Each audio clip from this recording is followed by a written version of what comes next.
ಅಪೂರ್ವ ಮತ್ತು ಮಾವನ ಸಾವು ನನ್ನ ಬದುಕಲ್ಲಿ ತುಂಬ ಪ್ರಶ್ನೆಗಳನ್ನು ಸಾವಿನ ಬಗ್ಗೆಯೇ ಮೂಡಿಸಿದೆ. ಒಬ್ಬ ವ್ಯಕ್ತಿ ತನಗೆ ಬೇಕು ಅಂತ ಹೇಳಿ ಆದಾಗ ತನ್ನ ಪ್ರಾಣವನ್ನು ಬಿಡೋದಕ್ಕೆ ಸಾಧ್ಯ ಇದೆಯಾ ಅನ್ನುವಂತಹ ಪ್ರಶ್ನೆ. ಕಾರಣ ಏನು ಗೊತ್ತಾ? ಅವಳು ಆಸ್ಪತ್ರೆಯಲ್ಲಿ ಇದ್ದಂತಹ ಮೊದಲ ತಿಂಗಳಲ್ಲಿ ನನ್ನ ಈಗಿನ ಯೋಗ ಗುರುಗಳು, ಮೊದಲನೇ ಅಲ್ಲ 2ನೇ ತಿಂಗಳಲ್ಲಿ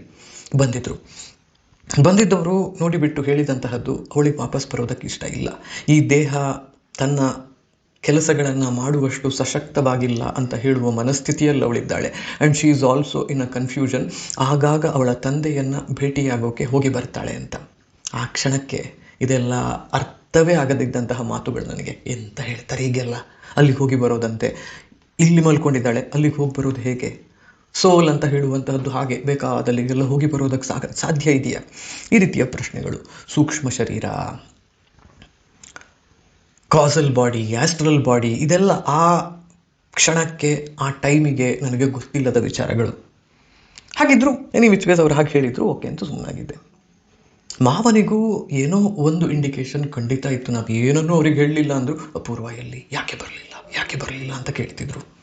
ಕೇಳಿದಾಗಲೆಲ್ಲ ಅಪೂರ್ವ ಯಾಕೆ ಬರಲಿಲ್ಲ ಅಂತ ಕಣ್ಣಲ್ಲಿ ಕಣ್ಣೀರು ಬರ್ತಿತ್ತು. 2ನೇ ಬಾರಿ ಆಸ್ಪತ್ರೆಯಲ್ಲಿದ್ದಾಗಂತೂ ಫಿಸಿಯೋಥೆರಪಿಯವ್ರ ಹತ್ರ, ಡಾಕ್ಟರ್ಗಳ ಹತ್ರ ಹೇಳಿದ್ದಾರೆ, ನನ್ನ ಮಗಳಿಲ್ಲಿ ಇದ್ದಾಳೆ ಅಂತ ನನಗೆ ಅನ್ನಿಸ್ತಿದೆ, ನೀವೆಲ್ಲ ನನ್ನ ಹತ್ರ ಸುಳ್ಳು ಹೇಳ್ತಿದ್ದೀರಿ ಅಂತ.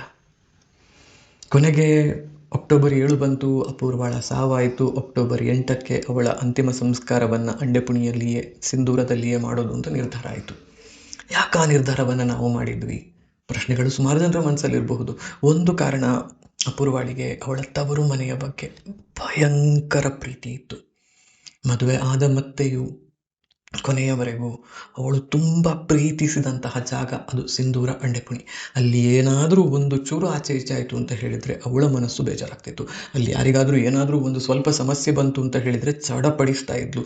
ಇಡೀ ಜೀವನದ 80% ಎನರ್ಜಿ ಅವಳದ್ದು ಪ್ರಾಯಶಃ ವ್ಯಯಿಸಿ ಹೋಗ್ತಾ ಇದ್ದಂತಹದ್ದು ಸಿಂಧೂರ, ಅಂಡೆಪುಣಿ, ಅಪ್ಪ, ಅಮ್ಮ, ಅತ್ತಿಗೆ, ಅಣ್ಣ, ಮಗಳು, ಅಂದರೆ ಆದ್ಯ ಅಂತ ಹೇಳುವಲ್ಲಿ.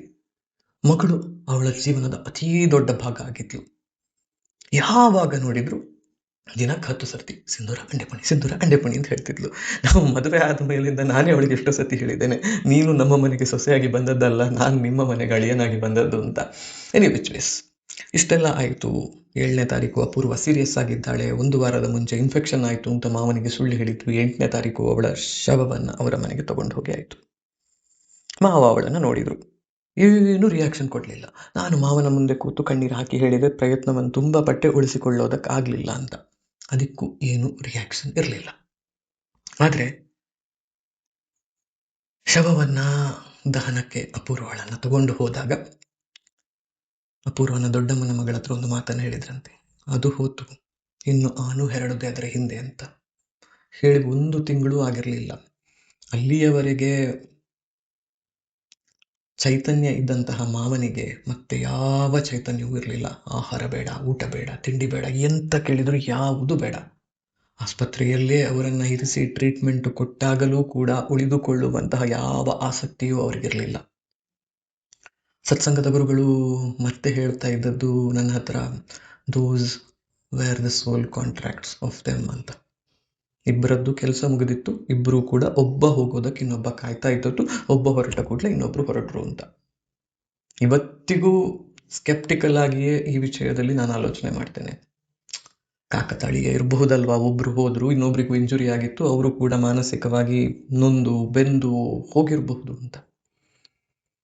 But through out this journey ನಾನು ಅರ್ಥ ಮಾಡಿಕೊಂಡಿರುವಂತಹ ಒಂದು ವಿಷಯ ಏನು ಅಂತ ಹೇಳಿದರೆ, ಜಗತ್ತಲ್ಲಿ ನಮಗೆ ಗೊತ್ತಿಲ್ಲದೆ ಇರುವಂತಹದ್ದು ತುಂಬ ಇದೆ. ನಾವು ಕಲಿಬೇಕಾಗಿರುವಂತಹದ್ದು ತುಂಬ ಇದೆ. ವಿಜ್ಞಾನ ಉತ್ತರ ಕೊಡದೆ ಇರುವಂತಹ ವಿಚಾರಗಳು ತುಂಬ ಇದ್ದಾವೆ ಅಂತ ಹೇಳುವಂತಹದ್ದು. ಹಾಗಿದ್ದಾಗ ಯಾವುದನ್ನು ನಂಬೋದು, ಯಾವುದನ್ನು ಬಿಡೋದು ಅನ್ನುವಂತಹ ಪ್ರಶ್ನೆ ಮನಸ್ಸಲ್ಲಿ ಮೂಡೋದು ಸಹಜ. ಇದೆಲ್ಲದರ ಜೊತೆಗೆ ನನಗೆ ಕಾಡುವಂತಹದ್ದು ಅವರಿಬ್ಬರ ಆತ್ಮೀಯತೆ ಮತ್ತು ಬಾಂಧವ್ಯ.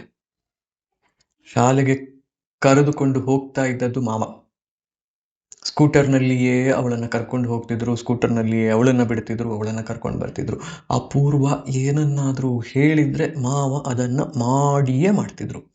ಮದುವೆ ಆದ ಮೇಲೂ ಪಾತ್ರೆಗಳು ಸಿಂಧೂರಕ್ಕೆ ಅದನ್ನು ಅವರು ತಗೊಂಡಾಗ್ಲೂ ಅಲ್ಲಿ ಬರೀತಾ ಇದ್ದಂತಹದ್ದು ಅಪೂರ್ವ ಅನ್ನುವಂತಹ ಹೆಸರನ್ನೇ.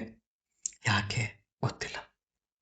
ಏನಾದರೂ ಇಂಪಾರ್ಟೆಂಟ್ ಕೆಲಸ ಮನೆಯಲ್ಲಿ ತೋಟದಲ್ಲಿ ಆಗಬೇಕು ಅಂತ ಹೇಳಿದರೆ ಅದಕ್ಕಿಂತ ಮುಂಚೆ ಅಪೂರ್ವನ ಹತ್ರ ಒಂದು ಕ್ವಶನ್ ಬರ್ತಿತ್ತು. ಮಾಡ್ಸಕ್ಕೆ ಹೇಳಿದ್ದೆ ಮಗಳು, ಅಕ್ಕಲ್ಲ ಇವಳು ಆಯಿತು ಅಂತ ಹೇಳಿದ್ಮೇಲೆ ಮುಂದುವರಿತಿದ್ರು. ಅಪ್ಪ ಅಮ್ಮನಿಗೆ ಬೈಯುವಂತಹ, ಜಗಳ ಆಡುವಂತಹ ಸ್ವಾತಂತ್ರ್ಯ ಪ್ರಾಯಶಃ ಇದ್ದದ್ದು ಅವಳಿಗೆ ಒಬ್ಬಳಿಗೆ ಮಾತ್ರ ಅಂತ ಕಾಣುತ್ತೆ. ಅದೇನು ಬಾಂಧವ್ಯವೋ, ಅದೇನು ಋಣವೋ, ಅವಳು ಮತ್ತೆ ಅವಳಪ್ಪ ಇವತ್ತು 1 ಅಡಿ ಗ್ಯಾಪ್ ಆಚೆ ಈಚೆ ಇಟ್ಕೊಂಡು ದೇ ರೆಸ್ಟ್ ದೇರ್.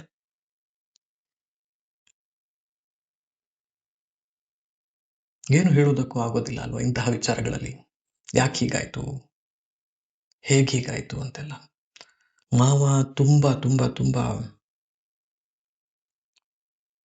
ವಿಚಾರಗಳಲ್ಲಿ ಭಯಂಕರವಾದಂತಹ ಪ್ರಿನ್ಸಿಪಲ್ಸ್ ಇಟ್ಟುಕೊಂಡಿದ್ದಂತಹ ವ್ಯಕ್ತಿ.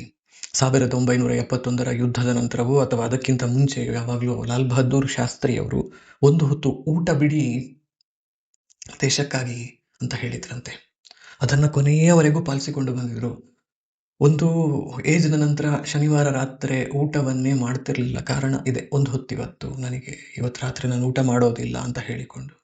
ಇಂತಹ ವ್ಯಕ್ತಿ ಯಾರಿಗೂ ಬೇಕು ಅಂತ ಹೇಳಿ ಮೋಸ ಮಾಡೋದಾಗ್ಲಿ, ಯಾರ ಜೊತೆಗೋ ಸುಮ್ಮನೆ ದ್ವೇಷ ಕಟ್ಟಿಕೊಳ್ಳೋದಾಗ್ಲಿ ಮಾಡದೇ ಇದ್ದಂತಹ ವ್ಯಕ್ತಿ ಅವರು.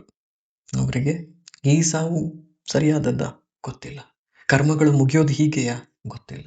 But this is what it is.